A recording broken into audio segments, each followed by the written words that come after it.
Who are the 10 great families? The 10 great families were created by the people who originally climbed the tower with King Jahad. The heads of these families were the original irregulars, just like Bam.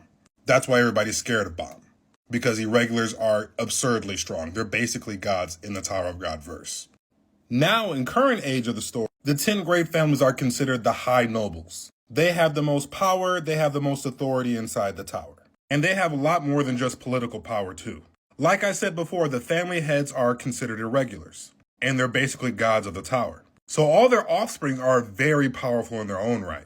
And if you come from one of the 10 families, you're considered a superpower in the verse. And obviously there's levels to the power as well. But the 10 great family heads were Jahad's best friends going up the tower. But they just decided not to climb as far as Jahad. Jahad went and climbed the entire thing, and then closed it off so nobody would get as high as him, thus making him the king. And the higher you go in the tower, the more power you're granted. Okay, so what are the names of the 10 great families? Well, we got the Arie family, we got the Khun family, we got the Ha family, we got the Yeon family, we got the Po Bidau family, we got the Perie family, we got the Po Bia family, we got the Eurasia family, we got the Arie family, and we got the Hendo family. But each of these families are different. Each of these families have their own characteristics, each of them have their own specialties, and each of them have their own influence over the tower. It's important that you understand each and one of these families. We're going to start off with the Arie family. The symbol for the family is that great white sword at the left corner. That's their symbol because their family is known for exceptional swordsmanship. That is something that they pride themselves on deeply. The leader, or the family head, who founded the family, his name is Arie. During the time when him and the other 10 great family heads were traveling up the tower, he was considered the best swordsman out of all of them.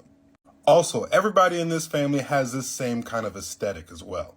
They all have the white hair, the pale white skin, except for like one other person. And they all be rocking the white clothes as well. That's just their vibe for real. They are also an extremely competitive family as well.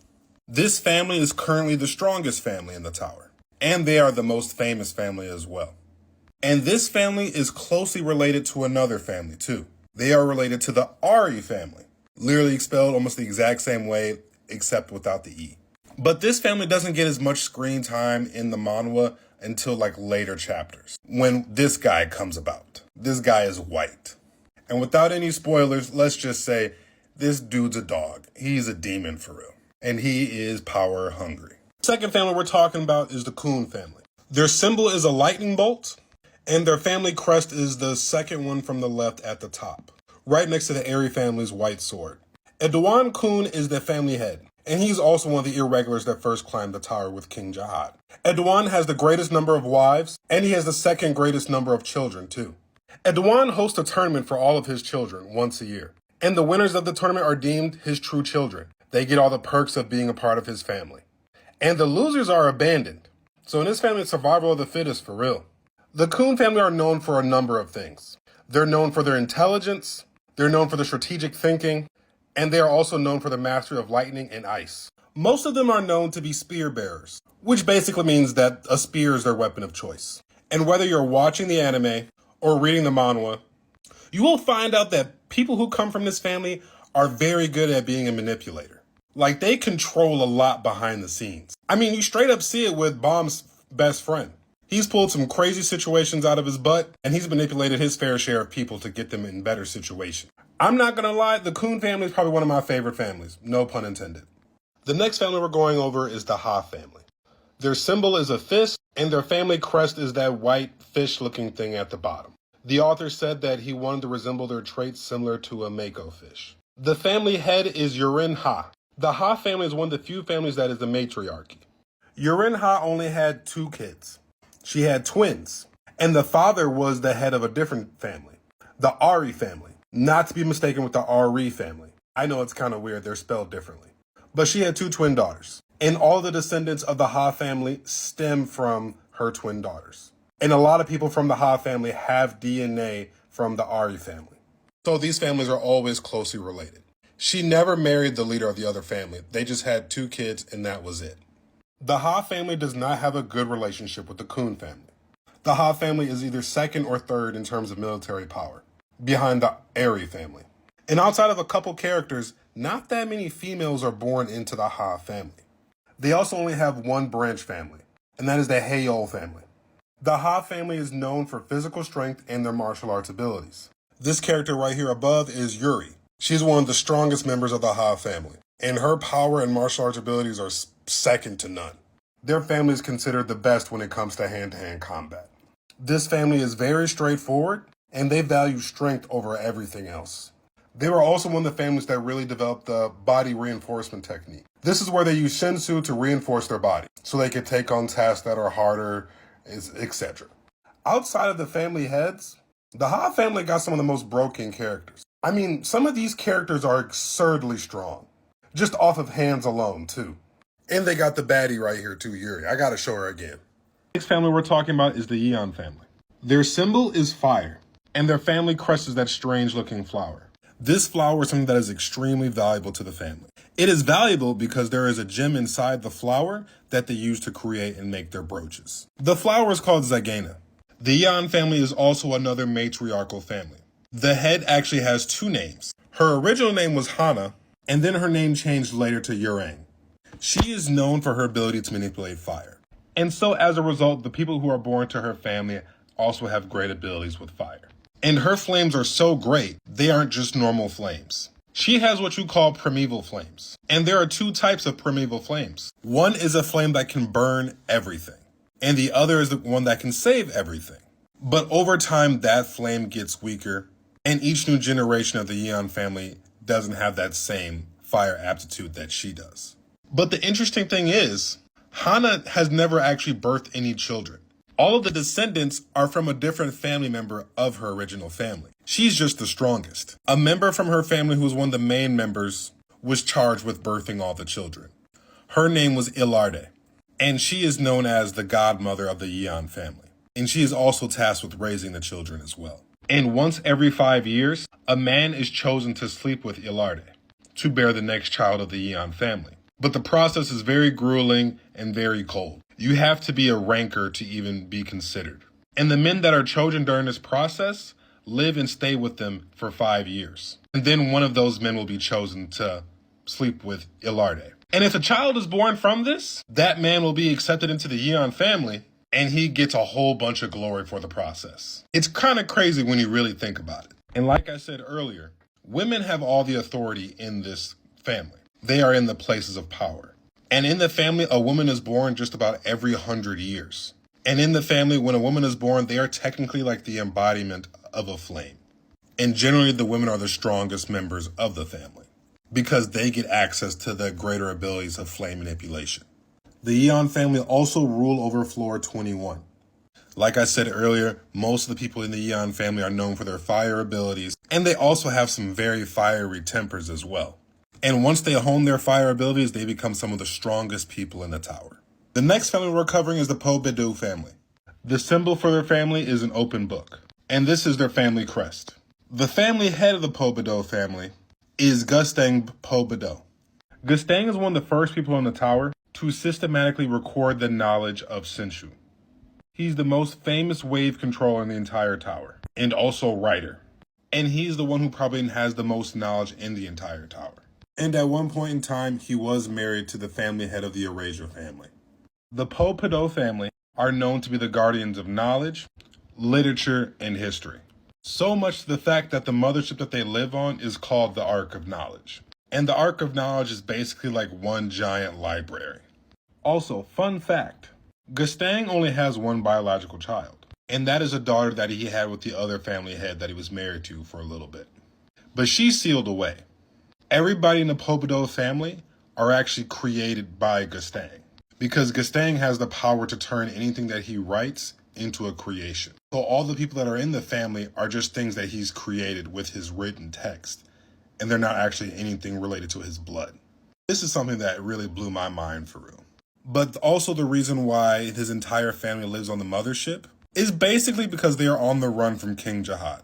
Gustang and King Jahad are at odds with each other, because Gustang stole a specific bracelet from King Jahad. And because he stole it, King Jahad ordered for the entire family to be destroyed. But they haven't been destroyed yet because they've been in hiding on his secret ship. But like I said earlier, people of the Po Bidau family They cherish knowledge more than anything. And they're often the intellectuals, the scholars of the tower. Generally, they're seen as the smartest people too. They don't really get too involved with the fighting for real. That's not really their forte. Don't get me wrong, a couple of them can scrap for real, but that's not the main forte of this family. But when it comes to research and doing experiments, man, you could count them to be the first ones there. But overall, this is one of the very interesting families of the tower too. They at the focal point of a lot of stuff behind the scenes. The next family that we're going over is the Perie family. Not a whole lot is known about this family yet, mainly because they have not even been shown in the webtoon whatsoever. And we're like 600 chapters deep. But we do know a few things. We do know who their family head is. The family head's name is Perie. Kind of like a weird combination of the last names put together. This is also just a concept art of him, because he has yet to show up in the manhwa as well. But we do know a few things about him. He is the first ever light bearer, but he himself doesn't even know how he came to have this ability. He stated that the heavens gave him the eyes of God. He kind of over-dramatized it a little bit, but he not lying though. Based off the lore, the Perie family are known to be some of the best light bearers in the entire tower. And the family head has created 3 of the strongest lighthouses ever. He calls them the opera. And the opera extends the user's sensory field to infinity. So it basically allows them to see pretty much any and everything that is going on. Which kind of is the reason why he says, I've been given the eyes of God. And there were only 3 of these operas made. I'm looking forward to see what this family has to show later in the story. Because if I know the author, he has a plan for this family. And there is an exact reason as to why he hasn't shown them quite yet. The next family we're going over is the Po Bia family. Their symbol are beasts, and their family crest is that thing with the red squiggly lines. The leader or family head of the family is Tremere. Like most family heads, he is also somebody that climbed the tower first with King Jahad. He is one of the family heads who's probably most loyal to King Jahad. He's also one of the family heads that has a very interesting technique. He basically has control over all animals. And something that he loves to do is hunt rare and tough monsters and keep them in his captivity to be used whenever he deems so fit. He is someone that found more comfort in animals and other species other than humans. Most of the children of the Po Bia family are born with the ability of anima, which is basically the ability to subjugate a creature. The strength of this family is in the number of creatures that they control. They control 23 special beasts, and Tremere controls 7 of them by himself. And inside the mothership where the Po Bia family lives, Tremere has a giant fish bowl where he has a bunch of sea creatures that live there as well. It's basically like a gigantic aquarium. Also, the family has 20 branch families, and they all take on some different characteristics of an animal. Going into the different branch families could be its own separate video as well. Also, the family head rarely shows himself in public. He normally kind of just locks himself in a room and just is kind of a recluse. Like his own family members rarely see him. The Po Bia family might be one of the most interesting families out of the entire group. They also have some of the most intricate inner workings too, compared to the rest of the families. And the way that the hierarchy works in between the 20 different branch families, and then you got the beastkins, there's a lot going on when it comes with this family. But this family has some of my favorite characters. The next family we're going over is the Eurasia family. Their symbol is a wave, and the family leader's name is Blossom. Blossom is known to have a young child appearance, and is definitely someone that loves flamboyant clothes. Out of all the family heads, she's probably the laziest, and every single family head has called her out on it.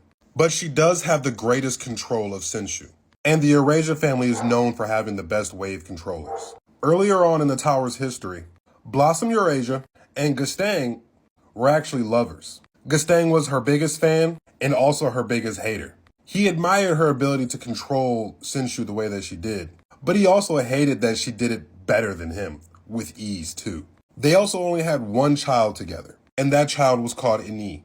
She also took the surname of Eurasia, not Bidau. She was also one of the first few princesses of Jahad, and she was also one of the strongest princesses of Jahad as well. But Blossom and Gastang had their qualms about the situation. Blossom did not want her becoming a princess of Jahad, and fought against it. This conflict resulted in the princess becoming sealed. The couple split, and they also forbid any marriages between the two families ever again. and they've been in constant conflict with each other. And the main Eurasia family does not want anything to do with the Princess of Jahad selection process. The Eurasia family does have a branch family. That is the Fonseca family. This family is also very adept at controlling Senshu, but they also love their sleep as well. You'll see many members of them carrying blankets or some sort of sleeping apparatus for them to fall asleep on. This family is also known as the few families that are able to just levitate or fly as their main source of transportation. You'll see very few of these members actually walk at all. And the fact that they can do that shows they have an immense level of Senshu control, especially for regulars, as most regulars aren't able to fly at all for their entire lives. That's generally something that happens once you become a ranker. The next family is the Arie family, not to be mixed up with the Arie family. The two family heads are siblings. Their symbol or crest is at the very bottom right. It represents a needle. They are very good with swords, just like the Arie family, but they prefer to use the needle type of sword compared to a normal long sword. The family head's name is Han Arie. We haven't seen him in the story yet, so I don't have a picture to really show you, or a reference picture too of what he potentially could look like. But we do know he is a pacifist, and if he doesn't have to fight or entertain war, he won't. He did have a child with the leader of the Ha family. They have a set of twin daughters. And like I explained before, everybody in the Ha family stems down from the twin daughters. So everybody in the Ha family has Arie blood in them. But not everybody in the Arie family has Ha blood in them. Like I said earlier, the Arie family doesn't use normal swords. They use what we call needles. But each member of the Arie family has what you call a guardian sword. And each sword is unique to each individual of the Arie family. This is a showcase of it happening in the manhwa, and this is who it belongs to. One of the few people that we actually seen in the manhwa of the Arie family. But still, not much is truly known about the Arie family. They really just haven't been shown too much in the story so far. Sooner or later, I feel like they'll make a bigger appearance. The last family we're going over is the Hendo Lok family. It is the family that has the least amount of influence, and that's mainly because of the deal that the family had made with the 100th floor guardian. During the time when the 10 great family heads were traveling up the tower, they completed the 100th floor, and the administrator gifted everyone except the Hendo Lok family immortality. So the Hendo Lok family's head begged the administrator to give immortality too so he could be like the others. The administrator caved, but under one condition. He said, "If you give your children and your children's children the curse of a short life, you alone will be able to live an eternal life through the life that you have taken from them." So the reason why his family has little to no influence is because everyone that is born from him lives a very short life. They only live up to 100 years, which in the tower standards, that's a very short time because people live for thousands of years inside the tower. But the people who are born to the Hendo Lok family are known for having the strongest defensive powers throughout the 10 great family. And they are known to have very high Senshu resistance as well, which is in due part because their family head was known as the greatest defender of all time. I'm looking forward to learning more because so far still in this story, we still haven't seen a whole lot of them at all.